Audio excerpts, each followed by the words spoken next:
आलिया भट्ट के जिगरा को लेकर काफी कंट्रोवर्सी चल रही है। टिकट खरीदवा के भीड़ दिखाया जा रहा है, ये कहा जा रहा है इस फिल्म के बारे में एंड ऑल दैट थिंग। इसकी शुरुआत हुई है एक बहुत बड़े प्रोड्यूसर की वाइफ के इंस्टाग्राम पोस्ट से। हे भगवान, ये क्या हो रहा है? तो झगड़े का मजा तो लेना ही चाहिए। एज अ फिल्म लवर एक और चीज में इंटरेस्ट होना चाहिए कि आखिर जिगरा फिल्म कैसी है। चलिए जानते हैं जिगरा मूवी के रिव्यू टाइम के साथ, पर उससे पहले लाइक सब्सक्राइब कर दीजिएगा, नोटिफिकेशन घंटी बजा दीजिएगा ताकि अपडेट्स मिलते रहे आप लोगों को। और वेलकम टू द चैनल जो प्लेटफॉर्म है एमसीयू, डीसी और फिल्मों की हर खबर का जस्ट अ रिव्यू। वसंत बाला एक क्रेडिबल फिल्म मेकर है जिन्होंने इससे पहले एक भी बुरी फिल्म नहीं बनाई है और हर फिल्म ने कल्ट स्टेटस हासिल कर ली है। ऐसे में जिगरा को लेके एक्सपेक्टेशन तो होनी ही थी। बात तो सही है। जिगरा कहानी है भाई बहन की, सत्य आनंद और अंकुर आनंद की, जिनके पास में है एक बहुत ही दर्दनाक सच। दोनों एक दूसरे का सहारा है। फिर जब अंकुर को गलत इल्जाम में पकड़ लिया जाता है एक हॉस्टाइल देश में, इलेक्ट्रोक्यूशन से मौत की सजा मिलती है। सत्य के बाद कुछ ही महीने होते हैं कि वो अपनी ओनली फैमिली मेंबर को बचा सके, जिसको पूरा करना उसका ऑब्सेशन बन जाता है।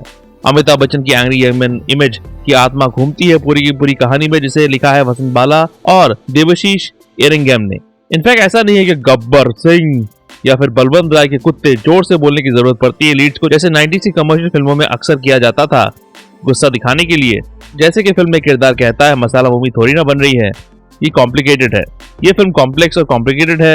एक सिमरिंग एंगर है थ्रू आउट द मूवी जिसे आप महसूस कर सकते हैं, एंग्री यंग मैन वाली। Bachchan in fact as an invisible second lead घूमते ही रहते हैं पूरी फिल्म में, उनका नाम मेंशन होता है एक बार उनकी फिल्म में, जैसे अग्निपथ, जंजीर के सीन्स दिखाए जाते हैं। जंजीर का एक गाना यारी है ईमान मेरा भी सुनाई देता है एक बार। जैसे अक्सर वसंत बाला की फिल्मों में होता है, ऐसे कई सारे रेफरेंसेस है। कुछ और रेफरेंसेस भी पॉइंट आउट कर देता हूँ जो इस फिल्म में दिखे हैं। नाम लिया जाता है शत्रुघ्न सिन्हा, धर्मेंद्र सारा आग ही आग फिल्म का। पुराने जमाने के विलेंस जैसे जीवन, रंजीत, अमरीश पुरी, प्रेम चोपड़ा, यहाँ तक कि महेश आनंद का भी मेंशन होता है यहाँ पर। बहुत दिनों के बाद 1974 की बैंड ब्लॉन्डी का टी शर्ट भी दिखता है यहाँ पर। ऑफ कोर्स हरे राम हरे कृष्ण का आइकॉनिक गाना ट्रेलर में ही सुन लिया होगा आप लोगों ने। और हाँ, बाला ने अपनी पुरानी फिल्मों से 2 एक्टर्स को रिपीट किया है कैमियोज में, जो कि है सिकंदर खैर और आकांक्षा रंजन के कैमियो, जिन्होंने मोनिका ओ माय डार्लिंग में रोल्स किए थे, जो वासन की पिछली फिल्म थी। वैसे ये फिल्म धर्मा की 1993 फिल्म गुमराह का सॉर्ट ऑफ रीमेक है, जहां उस फिल्म में हीरोइन श्रीदेवी, जिन्होंने एक सुपरस्टार का रोल निभाया था उस फिल्म में, फंस जाती है ड्रग केस में एक हॉस्टाइल देश में, और संजय दत्त जो उनका फैन बने थे उन्हें जेल से निकलवाने चले जाते हैं उस देश में।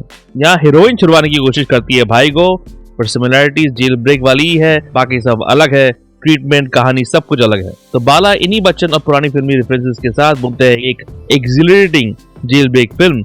और आलिया और वेदांग के भाई बहन के रिलेशन को भी एक रेफरेंस के साथ दिखाया गया है, जहां दोनों बास्केटबॉल खेलते हैं, जो हमने धर्मा की कौन सी फिल्म में देखा था, जब वेदांग अरेस्ट हो जाता है, आलिया का ऑब्सेशन उनकी आंखों में दिखता है। जिस तरह से बाला ने एक फिक्शनल देश को बनाया है जिसे हाजी दाव का नाम दिया गया है। इस देश में हर चीज के लिए नियम है, एक कल्चरल प्राइड है उनके पास, जहाँ वो सोल, भगवान है, ये सब चीजों में मानते हैं। सब कुछ जेल फैसिलिटीज टॉप क्लास है, आधुनिक मशीन्स के साथ साथ एक प्रॉपर बंद सोसाइटी की तरह है, जहाँ कंट्रोल है हर जगह पर। और इन सबको मेटाफराइज करता है इस उनका विलन विवेक गोमबर का किरदार, जो हिटलर का कजन लगता है। एक इंडियन जो वहाँ रहता है, लोकल से भी ज्यादा लोकल मानता है अपने आप को। एक बार जब एक अच्छा विलन सेटअप हो गया फिल्म में, तो कहानी तो इंटरेस्टिंग होनी। फिल्म के सबसे स्ट्रॉन्गेस्ट सीन आते हैं जब आलिया और मनोज पावा के बीच सीन्स होते हैं, जो रिलेशनशिप इन दोनों के बीच बिल्ड होता है, और जिस तरह से इस रिलेशनशिप का कल्मिनेशन होता है, शायद भाई बहन के बाद सबसे स्ट्रॉन्गेस्ट ट्रैक है ये। बाला की उनकी क्राफ्ट पर पकड़ इतनी बेहतरीन है कि सिंपल सी 2 किरदारों का पहाड़ से गिरना भी खूबसूरत लगता है। फिल्म का बैकग्राउंड स्कोर टेरिफिक है, जो अचिन थक्कड़ ने दिया है। स्वप्निल एस सोनोवा ने की सिनेमाटोग्राफी भी ब्रिलियंट है, खासकर जो काम उनका क्लाइमैक्स में दिखता है। कुछ मिसिंग है इस फिल्म में, तो वो है वसंत बाला का विट और ह्यूमर। काफी सीरियस है फिल्म, हालांकि वो इतना मिस नहीं होता क्योंकि एक अर्जेंसी रहती है फिल्म में,